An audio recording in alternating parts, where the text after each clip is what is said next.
ఏమీ లేదు. ఎందుకు అంటే శివుడిని కీర్తించదగ్గగలిగినటువంటి వాడు శివుడు కాబట్టి శివుడిని కీర్తించడం మన బాధ్యత.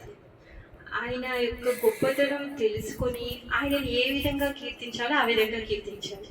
లేకపోతే మనము రావణాసురుడు వెళ్ళి శివుడి దగ్గరికి వెళ్ళి తపస్సు చేసి శక్తులన్నీ పొందాడు.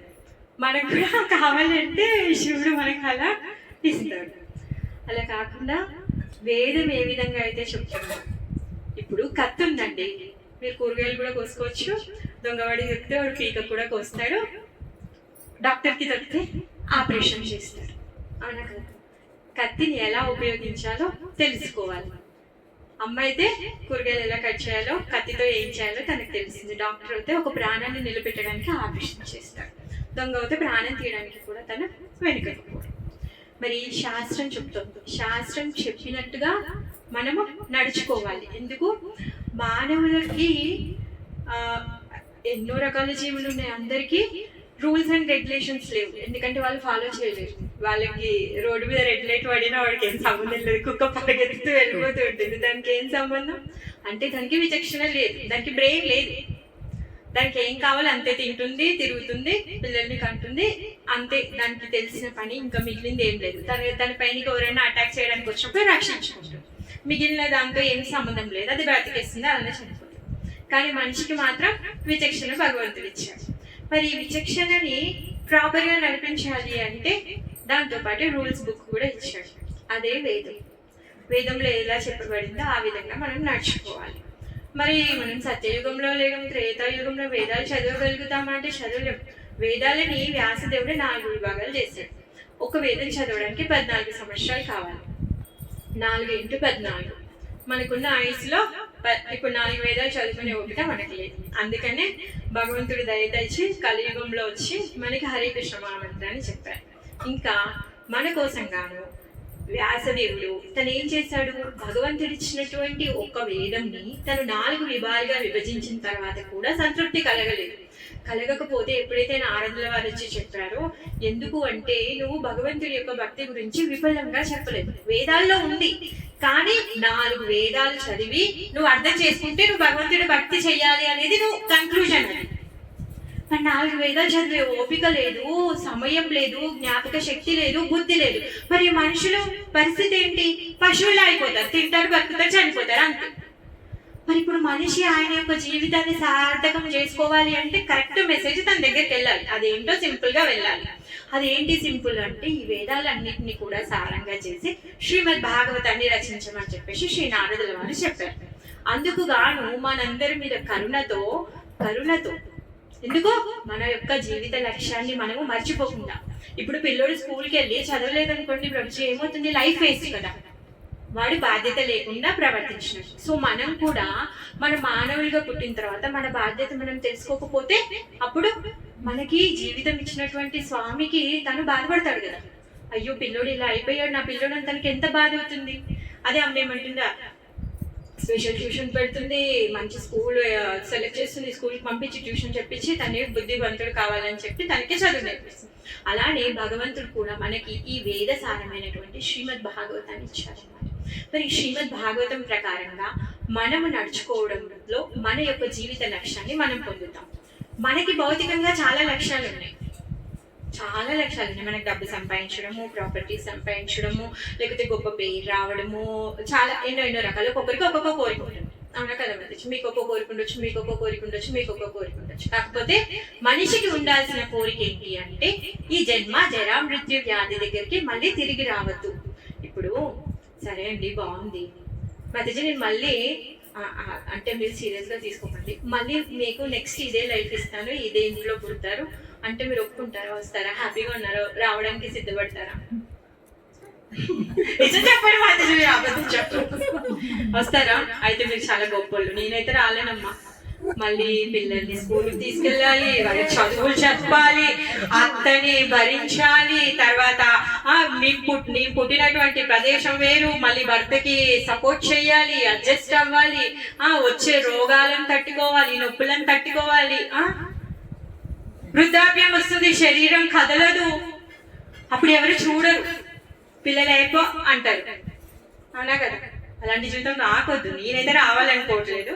ఒకవేళ మీరు రావాలనుకుంటే మీరు రండి, నాకేదో ఓపిక లేదు. సో ఎవరైతే ఇక్కడ విసుగొచ్చిందో వాళ్ళు నిజంగా ఆనందాన్ని పొందాలనుకున్న వాళ్ళ కోసం నేను భాగవతాన్ని ఇచ్చాను. సో ఎవరైతే మీరు ఫేడప్ అయిన తర్వాత మీరు భాగవతాన్ని చదువుకున్నాను అనుకుంటారు, ఓకే.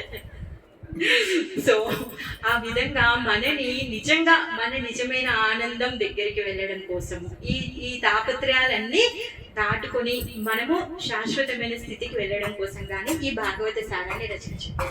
ఎప్పుడు చూసినా శాశ్వతమైన స్థితి, మా అత్తజీ ఎప్పుడు కనిపించినా ఏదే చెప్తున్నారు, మేము బోర్ అయిపోయాము అనుకుంటున్నారు. లేదు, నిజం అది. ఎందుకంటే ఇక్కడ మనము ఏమనుకుంటున్నామంటే చిన్న చిన్న ఉన్నటువంటి ఆనందాలు నిజమైన ఆనందాలు అనుకుంటున్నాం, కానీ అవి శాశ్వతంగా ఉండవు. కొంచెం సేపు ఉంటే తర్వాత పోతాయి. మీరు మొత్తము మీరు పుట్టినప్పటి నుంచి ఇప్పటి వరకు చూసుకుంటే మీ జీవితంలో మీరు ఎన్ని కష్టాలు పడ్డారో ఎవరికి రావద్దని కష్టాలని అనుకుంటారు, అవునా కదా ప్రభుజీ? ఎన్ని స్ట్రగల్స్ చేసి ఉంటారు మీరు ఇప్పుడు ఈ స్టేజ్కి రావాలని, అవునా కదా? మీరు కూడా మధ్య మీరు ఎన్ని స్ట్రగల్స్ చేసి ఉంటారు. పెళ్ళైన కానించి పెళ్లి కంటే ముందు ఎన్నో కష్టాలు అయితేనే ఇప్పుడు ఈ స్టేజ్కి వచ్చారు. ఎక్కడ ఉన్నాము సుఖంగా? టీవీ ఆన్ చేసి ½ an hour సీరియల్ చూసినంతసేపు పొందేటటువంటి సుఖము నిజమైన సుఖమా? సుఖమా? అది నిజమైన ఆనందమా?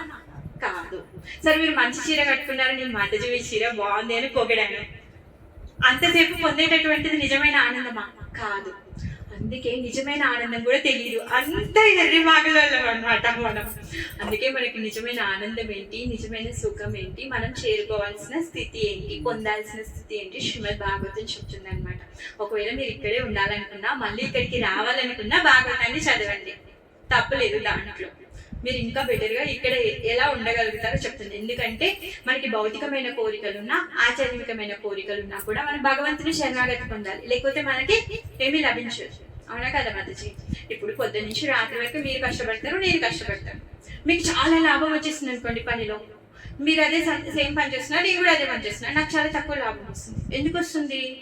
మనం చేసుకున్నటువంటి పూర్వజన్మ సుకృతం వలన, మనం చేసేటటువంటి కార్యకలాపాల వలన ఆ విధంగా ఒకరు ఎక్కువగా, ఒకరు తక్కువగా, ఒకరు బుద్ధిమంతులుగా, ఒకరు బుద్ధి లేని వాళ్ళగా, ఒకరి దగ్గర దానం ఎక్కువ, ఒకరి దగ్గర దానం తక్కువ, ఇవన్నీ భేద తారతమ్యాలు ఉన్నాయి.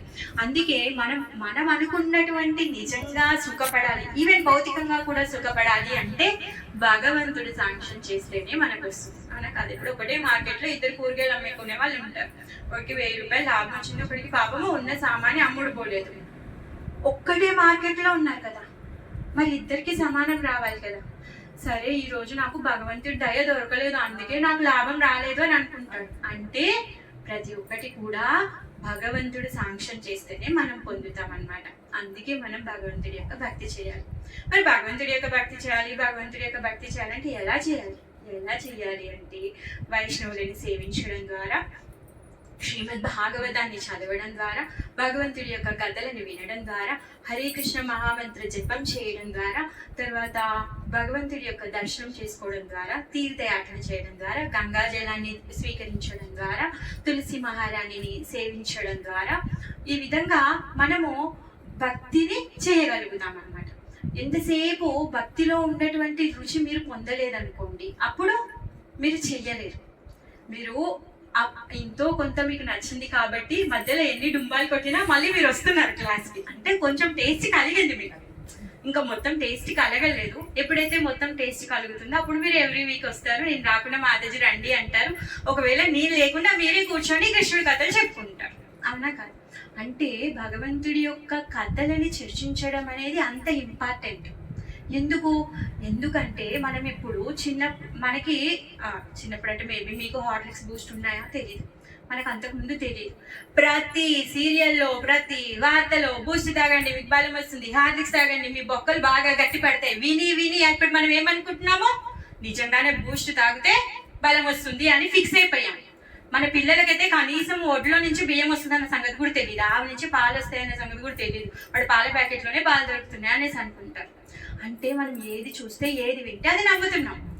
అందుకే మనం ఎప్పుడైతే భగవంతుడి యొక్క కథలను వింటామో, భగవంతుడి యొక్క భక్తులను దర్శించుకుంటామో, వాళ్ళ ద్వారా ఆ భగవంతుడి యొక్క గొప్పతనాన్ని తెలుసుకుంటామో అప్పుడు మనకి భగవంతుడి మీద నమ్మకం కలుగుతుంది, భక్తి చెయ్యాలనే కోరిక కలుగుతుంది.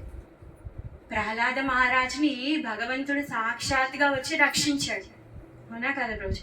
అది భగవంతుడికి ఏం పని రోజు, రావాల్సిన అవసరం ఏముంది కదా. ఆయన అక్కడుండి కూడా హిరణ్యకశిపుకి హార్ట్ అటాక్ వచ్చింది అనుకోండి, చచ్చిపోతాడు కదా. స్వయంగా స్వామి రావాల్సిన అవసరం ఏముంది? ఎందుకంటే స్వామికి తన పిల్లల మీద ఉన్నటువంటి ప్రేమ. ఇప్పుడు మన పిల్లోడు ఆపదలు ఉన్నాడంటే మనం పోలీస్ స్టేషన్కి ఫోన్ చేసి ఇంట్లో హాయిగా టీవీ చూసుకుంటామా? పోలీస్ వెళ్ళి కాపాడాడు, కానీ మనం స్వయంగా వెళ్తాం కదా. సో స్వామి కూడా మన కోసం అలానే వస్తాడు అన్నమాట. మరి ఇప్పుడు స్వామి గురించి మనకి ఏం తెలియదు, కనీసం స్వామిని హెల్ప్ అడగడం కూడా మనకు తెలియదు. అందుకే మనం అంత దుస్థితిలో ఉన్నాం కాబట్టి ఈ ఆచార్యులందరూ కూడా వచ్చి మనకి శ్రీమద్ భాగవతాన్ని చెప్తున్నారనమాట. మరి శ్రీమద్ భాగవతంలో వైష్ణవ సేవ, భగవంతుని నామజపము, భగవద్ దర్శనము ఇవన్నీ కూడా ఉన్నాయి. ఆ విధంగా వైష్ణవ సేవలో వైష్ణవానాం యదా శంభు, అందరి వైష్ణవుల్లోకెల్లా గొప్ప వైష్ణవుడు శంభు, పరమశివుడు. అందుకే ఆయనని మనం కీర్తించాలి. మనము ప్రతిరోజు ప్రతి కీర్తన తర్వాత ప్రభుపాదుల వారిని కీర్తిస్తున్నాం. ఎందుకు? ఆయన గొప్ప భక్తుడు. ఆయన మనకి కృష్ణుడు అంటే ఎవరు, అసలు మన జీవిత లక్ష్యం ఏంటి అని తెలిపారు కాబట్టి మనము ప్రభుపాదుల వారిని కీర్తిస్తున్నాం. అదేవిధంగా పరమశివుడు ప్రతి జీవి పట్ల తనకున్నటువంటి కరుణ అంత గొప్పది.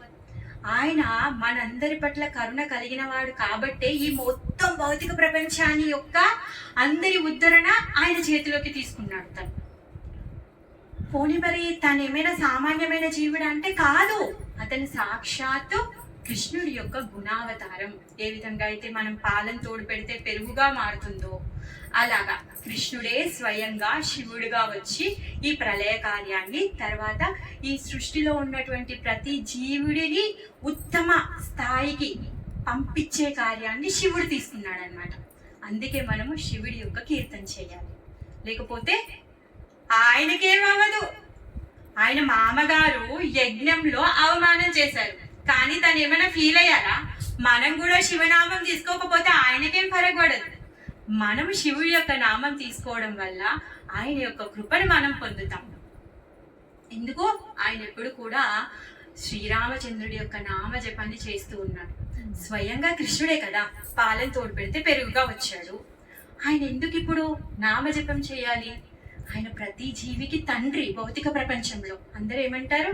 అమ్మలు గన్న అమ్మ మూల కుటుంబమ్మ పార్వతి అనేసి అంటారు. అంటే తండ్రి పరమేశ్వరుడు కదా. అంటే ప్రతి జీవికి కూడా తల్లిదండ్రులు పార్వతి పరమేశ్వరుడు భౌతిక ప్రపంచంలో. మరి అప్పుడు తండ్రి ఏది చేస్తే పిల్లలు అది చేయాలి.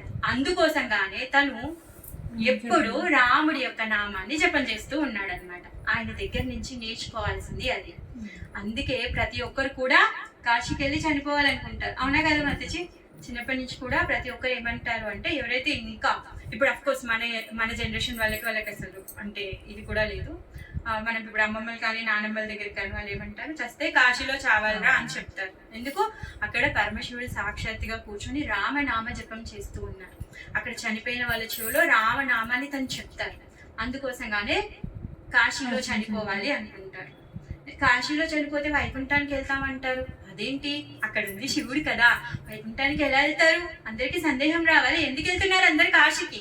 ఎందుకంటే అక్కడికి వెళ్తే రాముడు దొరుకుతాడు. పరమశివుడు ఎంత దయామయుడు అంటే ప్రతి ఒక్కరికి కూడా రాముడిని ఇచ్చేస్తాడు అనమాట తను. అందుకోసంగానే అందరూ శివుడి దగ్గరికి వెళ్తాడు అనమాట. శివుడి యొక్క కార్యం ఏంటి అంటే, ఆయన దగ్గరికి వెళ్ళిన ప్రతి ఒక్కరికి కూడా రాముణ్ణి పంచడమే ఆయన యొక్క కార్యం. అలా కాకుండా ఆయన దగ్గర ఉన్నటువంటి శక్తులను తీసుకునే వాళ్ళు ఉన్నారు. రావణాసుర, తర్వాత కుంభకర్ణ, ఇలాంటి వాళ్ళు చాలా మంది ఉన్నారు. వాళ్ళు ఆయన దగ్గర ఉన్నటువంటి ఆశీర్వాదం కోసం వెళ్ళలేదు. వాళ్ళు ఆయన దగ్గర నుంచి శక్తులను పొంది వేరే జీవులను హింసించడం కోసం వాళ్ళు ఆ విధంగా పొందారు. కానీ ఆయనకి అది ఇవ్వాలని లేదు, తప్పనిసరి పరిస్థితుల్లో ఇచ్చేస్తాడనమాట ఆ శక్తులు. ఎలా అయితే మనం బిజీగా ఉన్నాం, గెస్ట్లు వచ్చారు మాట్లాడుతూ ఉన్నాం, పిల్లలు వచ్చి మొబైల్ కావాలి అని విసిగిస్తూ ఉంటారు సమయంలో, అవునా కదా? మనం బిజీగా ఉంటాం. ఎలా అంటే కోపడలేము, కొట్టలేము, సచ్చినట్టు మొబైల్ తీసి వాళ్ళకి ఇవ్వాలి, అవునా కదా? లేకపోతే ఇంకా మనం బయటికి వెళ్తాము, అందరి ముందు ఐస్ క్రీమ్ తనకి సూట్ అవ్వకుండా ఐస్ క్రీమ్ కావాలని అడిగేస్తారు. ఎలా అంటే ఇజ్జత్కే మారే దేదో బస్, నేను ఇచ్చేదాన్ని, మా అమ్మాయిలకి ఐస్ క్రీమ్ అస్సలు పడేది కాదు. మా బాబాయ్ వాళ్ళందరూ వచ్చి నువ్వు ఏమీ తినరు, మీ పిల్లలు కనీసం ఐస్ క్రీమ్ అన్నా తినిపించచ్చు కదా అంటే నేను చెప్పేదాన్ని, నువ్వు ఇచ్చే 100 రూపాయల ఐస్ క్రీమ్కి నేను 2000 పెట్టాలి ఇప్పుడు హాస్పిటల్లో, నువ్వు 2000 పెట్టిన నువ్వు 100 రూపాయల ఐస్ క్రీమ్ ఇప్పి అని చెప్పేదాన్ని. అప్పుడు ప్రభు అనేవాడు, హాస్పిటల్కి వెళ్ళడం అంత మజా, కానీ మీ బాబాయ్ దగ్గర 2000 తీసుకుంటే మాత్రం దాన్ని హాస్పిటల్కి తీసుకెళ్తావా అనేసి ప్రభు అనేవాడు.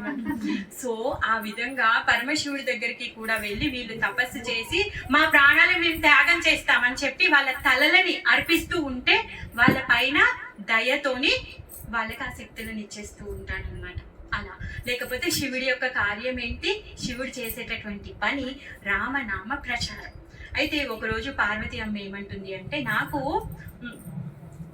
విష్ణువుని సేవ చేయాలని ఉంది, చెప్పండి నేనేం చెయ్యాలి అనేసి అడుగుతుంది. మరి పార్వతీదేవిని ఎందుకు పెళ్లి చేసుకున్నాడు అంటే, పార్వతీదేవి కృష్ణకి ప్రియమైనటువంటి చెల్లెలు, అందుకని చెప్పేసి ఆమెను పెళ్లి చేసుకుంటాడు తను. ఎందుకంటే స్వయంగా ఏమంటారు, సుభద్ర ప్రాణనాదాయ అనేసి అంటారు కదా, సుభద్రకి జగన్నాథుడు అంటే ప్రాణము, అందుకని చెప్పేసి ఆమెను పెళ్లి చేసుకుంటాడు అనమాట. అలా అయితే తను ఏమంటుందంటే, నేను నాకు సేవ చేయాలని ఉంది విష్ణుకి, నాకు ఏమైనా చెప్పండి నేను చెయ్యాలనుకుంటున్నాను అనేసి అంటే, పరమశివుడు ఏం చేస్తాడంటే వామ ఋషి అని ఒకతను ఉంటాడనమాట. ఆ వామ ఋషిని పిలిపించి చెప్తాడనమాట, ఈయనని నువ్వు గురువుగా స్వీకరించు, ఆయన నీకు ఏ విధంగా పూజ అర్చన ఏది చేయాలో తను చెప్తాడు అనేసి చెప్తాడు. అప్పుడు తను ఏం చేస్తాడంటే, ఈ వామదేవుడు ఆయన పేరు యాక్చువల్గా, ఆ ఋషి ఏం చేస్తాడంటే పార్వతీదేవికి విష్ణు సహస్రనామాన్ని నేర్పిస్తారనమాట. ఏదైతే భీష్మ పర్వ మహాభారతంలో భీష్మదేవుడు తన ప్రాణత్యాగం కంటే ముందు విష్ణువుని సహస్రనామాలతో కీర్తించారు, అది చెప్తే అప్పుడు తను ఏం చేస్తుంది అంటే, అక్కడ ఋషి ఆశ్రమంలో ఉండి 6 నెలలు విష్ణు సహస్రనామ రోజు ప్రాక్టీస్ చేయడం, తను చాంటింగ్ చేయడం. అయితే విష్ణు సహస్రనామం చదివిన తర్వాతే తను భోజనం తీసుకునేది అనమాట, బ్రేక్ఫాస్ట్ చేసేది, లేకపోతే ఆ రోజు ఇంకా అది అయ్యేంత వరకు తను తినేది కాదనమాట. అలా తన యొక్క 6 నెలలు అలా తను ఏం చేసిందంటే సాధన చేసిన తర్వాత 6 నెలల తర్వాత తను తిరిగి వచ్చింది. ఏ రోజు వచ్చింది అంటే ఏకాదశి రోజు వచ్చింది. తను ఏకాదశి రోజు వచ్చారు, నెక్స్ట్ డే ద్వాదశి వచ్చిన తర్వాత మరి నెక్స్ట్ డే మార్నింగ్ లేసింది, మంచి ప్రిపరేషన్స్ అన్ని వండింది. పాపం 6 నెలలు భర్త నుంచి దూరంగా ఉంది, ఫుల్ ఫీస్ట్ అంతా వండేసింది, అయిపోయింది. అయితే పరమశివుడు అంటాడు అనమాట, టైం చూసి ఇంకా 2 నిమిషాలు ఉంది, పారెంట్ టైం అవుతుంది, oh my dear Parvati please ఆకలిస్తుంది, 2 నిమిషాల్లో అన్ని రెడీగా సిద్ధంగా పెట్టేసేయి అనేసి అంటే, అప్పుడు పార్వతి స్వామి నన్ను క్షమించండి, మీకు ఆకలిస్తే మీరు ప్రసాదాన్ని స్వీకరించండి, నేను విష్ణు సహస్రనామం చదివిన తర్వాతే తీసుకుంటాను అనేసి చెప్తుంది అనమాట.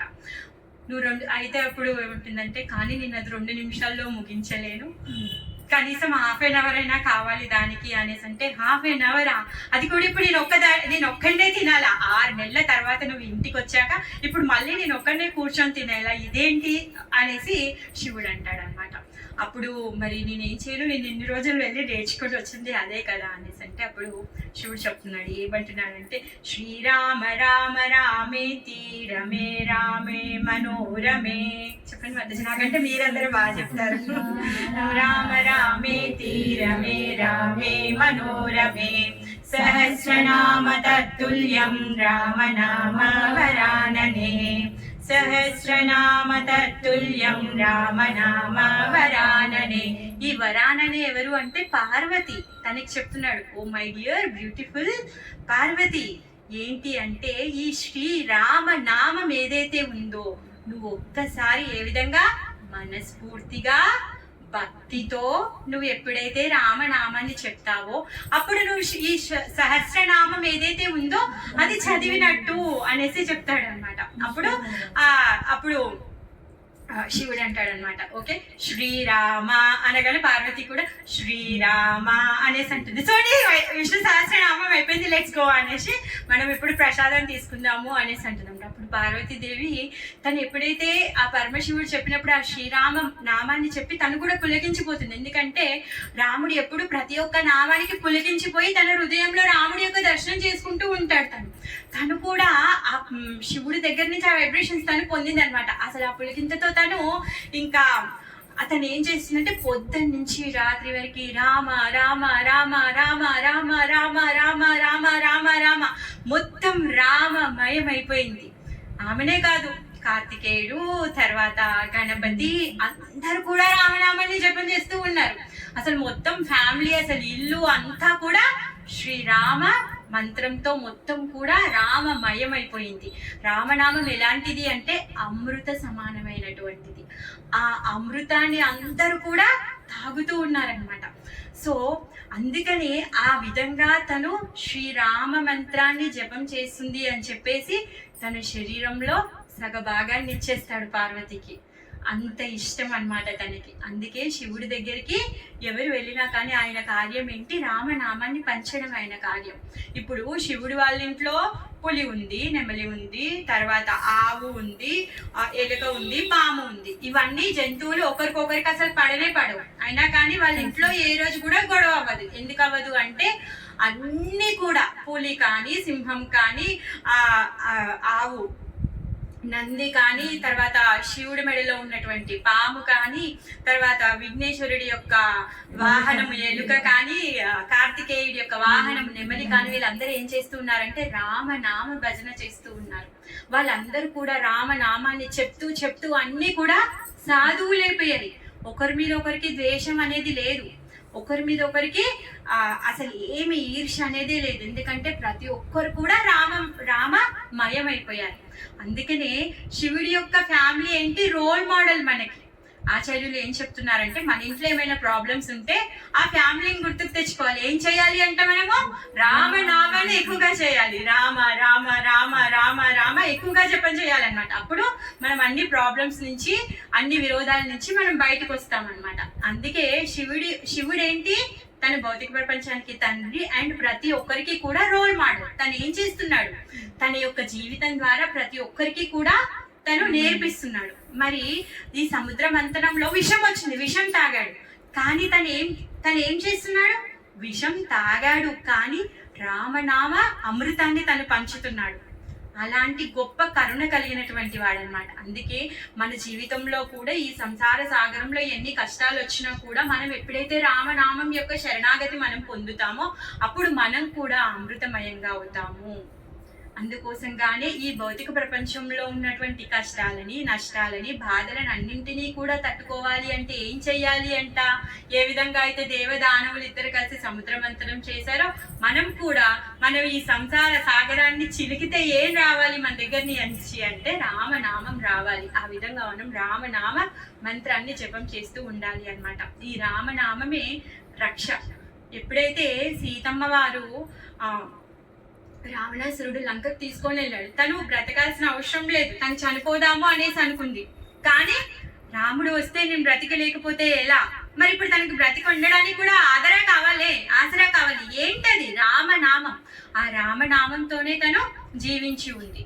ఎప్పుడైతే సీతమ్మ వారి యొక్క జాడను కనుక్కోవడానికి హనుమంతుడు వెళ్ళాడు, ఎన్ని అడ్డంకులు వచ్చాయి, అవునా కదా. సురస వచ్చింది, మైనాక వచ్చింది, లంకిని వచ్చింది, ఇంతమంది డిస్టర్బ్ చేశారు ఆయనని, సీతమ్మని వెతుకోవడానికి వెళ్ళినప్పుడు. మరి అన్నింటి నుంచి కూడా అన్ని అడ్డంకులన్నీ ఎలా దూరం అయ్యాయి, రామనామంతోనే దూరం అయ్యాయి. సీతారాములని కలిపింది కూడా రామనామం. ఎప్పుడైతే హనుమంతుడు రామనామం చెప్తాడో అప్పుడు సీతమ్మ తన యొక్క జాడని రాముడికి చెప్పమని తన యొక్క ఏమంటారు హెయిర్ పిన్ ఇచ్చింది కదా, తను ఉంగరం ఇచ్చింది, చూడమని ఇచ్చింది. రాముడు ఉంగరం ఇచ్చాడు, చూడమని ఇచ్చింది. ఆ విధంగా ఈ రామనామం అంత గొప్పదైందనమాట. రామ అనే లోపే మనం రా అని పలికి మళ్ళీ మనం మా అని నోరు మూసుకునే లోపే మన పాపాలన్నీ కూడా తొలగిపోతాయంట. ఎప్పుడైతే మనం రామ అని పలుకుతామో పాపాలన్నీ తొలగిపోయి ఇంకో పాపం అనేది మనం చెయ్యము. అందుకే మనం నిరంతరం ఏం చేయాలి, రామనామ జపం చెయ్యాలి.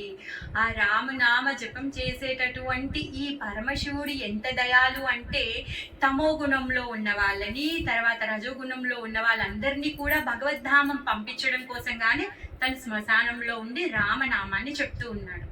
ఇప్పుడు ప్రతి ఒక్కరు కూడా ఏమవ్వాలనుకుంటారు, ఒక మంచిగా డిగ్నిటీ ఉండాలి, నన్ను అందరు చూడాలి, అందరి కళ్ళలో నేను పడాలి అనుకుంటారు. కానీ శివుడు అలా అనుకోడు. బాబోయ్ నన్ను ఎవరు చూడొద్దు, నేను ఎవరి కళ్ళలో పడొద్దు, నన్ను ఎవరు డిస్టర్బ్ చేయొద్దు. అందుకని నేను పురుషత్గా వెళ్ళి శ్మశానంలో అయితే ఎవరైతే డిస్టర్బ్ చేయలేదు. అందుకని శ్మశానంలో కూర్చుంటాడు. మళ్ళీ ఆయనతో అక్కడికి వచ్చి మళ్ళీ ఆయనను చూసి ఎవరైనా గుర్తుపడతారో అని చెప్పేసి ఏం చేస్తున్నాడు, శ్మశానంలో ఉన్న బురదను పోసేసుకొని కపాలాలు వేసుకొని కూర్చుంటున్నాడు. ఎవరు కూడా ఆయన దగ్గరికి రావడానికి భయపడాలి. ఎందుకంట రామనామ మంత్ర జపం చేయడం కోసంగానమాట. ఆ విధంగా పరమశివుడు ఎక్కడ తను రామనామాన్ని జపించడానికి సమయం ఎక్కువగా ఎక్కడ దొరుకుతుంది, జీవులను ఏ విధంగా ఉద్ధరించగలుగుతాను. ఎందుకు ఇప్పుడు అక్కడ శ్మశానంలో ఉన్నటువంటి ఏదైతే భూత ప్రేత పిశాచాలు ఉన్నాయి వాళ్ళ దగ్గరికి వెళ్ళి ఎవరు కృష్ణనామం చెప్తారు? ఇప్పుడు ఇక్కడంటే ఎవరో ఒకరు చెప్తారు, అవునా కదా? ఎక్కడనో ఏదో ఎలానో వాళ్ళు భగవంతుని నామాన్ని వింటారు. మరి ఆ శ్మశానంలో ఉన్న వాళ్ళు ఆ జీవులు ఎలా వింటారు? అందుకే పరమశివుడు వాళ్ళందరి మీద కరుణతోని అలాంటి పాప జీవులని కూడా భగవద్ధామానికి ఉద్ధరించడం కోసం గాను తను శ్మశానంలో కూర్చొని రామనామ జపం చేస్తున్నాడు అనమాట. అలాంటి కరుణామయుడు పరమశివుడు. మరి ఈ రేపు ఆయన వివాహపు రోజు, మ్యారేజ్ డే. యాక్చువల్గా శివరాత్రి వచ్చేసి శివ పార్వతుల కళ్యాణం జరిగిన రోజు అన్నమాట. మరి ఇప్పుడు ప్రతి ఒక్కరు కూడా కష్టాలు నష్టాలు ఉన్నాయని చెప్పేసి దేవతలు దానవులు అందరూ కలిసి ఏం చేశారు, సముద్రాన్ని మంతన చేశారు, అమృతం తాగుదాము అని చెప్పేసి. అందరు వచ్చారంట అక్కడికి, శివుడు రాలేడంట. ప్రతి ఒక్క ముక్కోటి దేవతలు ఉన్నారు, ప్రతి ఒక్కరు ఉన్నారు, విష్ణు అక్కడే ఉన్నాడు. ఎందుకంటే ప్రతి ఒక్కసారికి హెల్ప్ అడుగుతున్నారు. ఎప్పుడైతే సముద్రంలో కవ్వం నించోవట్లేదని, దానికి బ్యాలెన్స్ అవ్వట్లేదని, బలం సరిపోవట్లేదని ఊరికే మళ్ళీ ఆయన పిలుస్తుంటే స్వామి అక్కడే ఉన్నాడు, హెల్ప్ చేస్తున్నాడు. బ్రహ్మేమో అన్నిటినీ తను చూస్తూ ఉన్నాడు. మరి అక్కడ లేని ఎవరంటే శివుడు లేడంటే అందులో ఒక దేవత ఎవరు వచ్చి, అదేంటి అందరున్నారు ఇక్కడ శివుడు లేడు, ఏం సంగతి అనేసి అంటే ఇంకొకతను అన్నాడంట, అవునా ఎందుకు లేడంటావు, అసలు ఏమైందంటావు, ఈయనకి ఇన్విటేషన్కి పోలేదా, లేకపోతే ఇక్కడ అమృతం వస్తుందని తనకు తెలీదా, మెసేజ్ పోలేదా అనేసి మాట్లాడుకుంటున్నారంట. అప్పుడు ఎవరో ఇంకో అతను శివుడు భక్తుడు అనమాట, తను అంటాడంట, ఆయన నిత్యము అమృతాన్ని పానం చేస్తున్నాడు, ఇప్పుడు వచ్చే అమృతం ఆయనకి ఏం అవసరం, అందుకే ఆయన రాలేదు అనేసి చెప్తారు. ఎందుకంటే ఆయన ఎప్పుడు నిత్యంగా రామనామ అమృతాన్ని తను స్వీకరిస్తూ ఉంటాడనమాట. మరి వీళ్ళు అమృతం కావాలనేసి చిలుకుతూ ఉంటే ఏమైంది, విషయం వచ్చింది దాంట్లో. పాపం అందరూ భయపడిపోయారు. కావాలంటే ఇప్పుడు విష్ణువే అక్కడ ఉన్నటువంటి విషయాన్ని దాన్ని స్వీకరించవచ్చు కదా, ఎందుకంటే శివుడి యొక్క గొప్పతనం అందరికీ తెలియాలి, అతను ఎంత గొప్పవాడో అందరికీ తెలియాలి అని చెప్పేసి శివుడిని పిలిపిస్తాడనమాట. అయితే శివుడు వచ్చి మరి విషయాన్ని తీసుకున్నాడు. మరి విషయాన్ని తీసుకున్నప్పుడు గొంతులో ఎంతసేపు పెట్టుకుంటారు, అది మింగలైనా మింగాలి, కూయినైనా ఉయ్యాలి. మరి రెండు చేయట్లేడు. ఎందుకు చేయట్లేడంట, ఎందుకంటే శివుడు రామనామాన్ని చెప్పి ఆయన హృదయము రామమయం అయిపోయింది. అందుకని చెప్పేసి తాగాడనుకో రాముడికి విషయం వెళ్ళిపోతుంది, అందుకని చెప్పేసి మింగలేదు. పోనీ ఉంచేస్తే బయట ఎక్కడ చూసినా ఆయనకి రామ భక్తులు కనిపిస్తున్నారంట. అయ్యో రామ భక్తులకి హాని జరుగుతుంది, అందుకని చెప్పేసి అది నేను మింగను, అది కక్కను, నా కంఠంలోనే ఉంటుంది అని చెప్పేసి తను కంఠంలోనే పెట్టుకున్నాడు అనమాట. ఆ విధంగా తను విషాన్ని స్వీకరించి ప్రతి ఒక్కరికి కూడా రామ భక్తిని, రామనామ అనే అమృతాన్ని తను పంచుతున్నాడు అనమాట. అలాంటి దయామయుడు శివుడు. అందుకే ఆయన స్పెషల్ డే శివరాత్రి. ఆ రోజు మనం ఆయనని కీర్తించాలి. ఆ రోజే కాదు, ప్రతిరోజు కీర్తించాలి. ఎందుకు, వైష్ణవుడు అనేవాడు మనకి భక్తిని ఇస్తాడు. మరి రావణాసురుడికి, కుంభకర్ణుడికి ఇన్ని శక్తులు ఇచ్చినటువంటి శివుడు మనకి భక్తిని ఇవ్వలేడా? ఇస్తాడు. ఆయన భక్తిని ఇవ్వడానికి చాలా సిద్ధంగా ఉన్నాడు.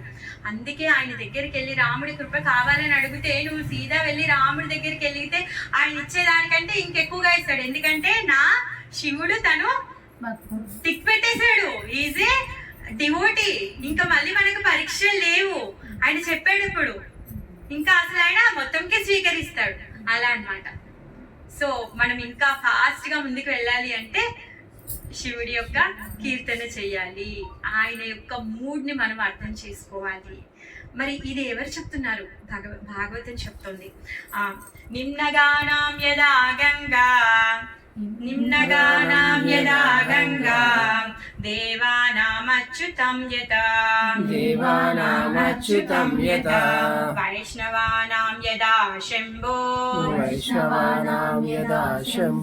పురాణాం ఇదం తదా. ఏంటంట? నిమ్నగానాం యదా గంగా, అన్ని నదుల్లోకెల్లా గంగా ఉత్తమమైంది. దేవానాం అచ్యుతానాం యథా, ఏంటి అందరి దేవుల్లోకెల్లా దేవతల్లోకెల్లా అందరికంటే అచ్యుతుడు ఉత్తమమైన వాడు. ఎవరికి మనం సేవ చేయాలి అంటే అచ్యుతుడికి సేవ చేయాలి. వైష్ణవానాం యదా శంభో, అందరి వైష్ణవుల్లోకెల్లా గొప్పవాడు శంభు పరమశివుడు. పురాణం ఇదం తదా, శ్రీమద్ భాగవతం ఉత్తమమైనటువంటి పురాణం. అందుకే శ్రీమద్ భాగవతం చెప్తోంది శివుడు చాలా గొప్ప వైష్ణవుడు. అయినా ఆయన స్వయంగా కృష్ణుడే ఈ సృష్టిని లయింప చేయడం కోసం కాను బ్యాలెన్స్ చేయడం కోసం తనే ఈ రూపాన్ని తీసుకున్నారు. ఇప్పుడు మన నాన్నున్నారు, తను ఇప్పుడు 2 జాబులు చేస్తున్నారు. ఇంట్లో నాన్నగా ఉంటున్నారు, ఆఫీస్కి వెళ్ళి తను సీక్రెట్ ఏజెంట్గా పనిచేస్తున్నారు. ఇప్పుడు ఆఫీస్లో సీక్రెట్ ఏజెంట్ మనకు నాన్న కాకుండా పోతాడా? అందరికీ తెలియదు ఆయన మన నాన్నని తెలియదు, ఈవెన్ సీక్రెట్ ఏజెంట్ అని కూడా తెలియదు. ఆయన ఒక పర్సన్ తెలుసు అంతేగాని ఇప్పుడు మనకు నాన్న కాకుండా అయితే పోడు కదా. సేమ్ అలానే పరమశివుడు కృష్ణుడి నుంచే వచ్చాడు. అందుకే అలా అని చెప్పి కృష్ణ అండ్ శివ ఇద్దరు ఒకటే అనలేము, ఎందుకంటే పెరుగు తిరిగి పాలు అవ్వదు కదా, అందుకోసం కానీ ఒకటి అనలేము. కానీ వేరు అని కూడా అనలేము, ఎందుకంటే పాలు లేకపోతే పెరుగు రాదు కాబట్టి. అలానే వేరు కూడా అనొద్దు అనమాట. అలా అనుకుంటే ఎలా అనుకున్నా మనం అపరాధం చేసిన వాళ్ళమే. ఆఫీస్లో ఉన్న నాన్న నాకు నాన్న కాదు అంటే తప్పు, ఆఫీస్లో ఉన్న నాన్ననే నాకు నాన్న, ఇంట్లో ఉన్న నాన్న కాదు అంటే తప్పు. అది మనం తెలుసుకోవాల్సింది. ఎవరు శివ, ఎవరు కృష్ణ, ఏంటి వాళ్ళిద్దరు మనని వాళ్ళిద్దరూ మన దగ్గర నుంచి ఏం ఆశిస్తున్నారు, మన యొక్క కర్తవ్యం ఏంటి, ఆ విధంగా.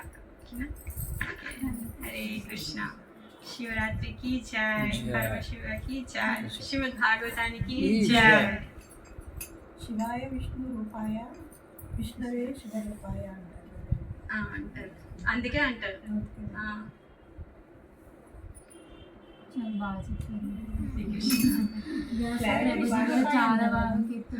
వ్యాసాయ విష్ణు రూపాయ అంటారు కొంతమంది, అలా అంటారు, నాకు తెలియదు.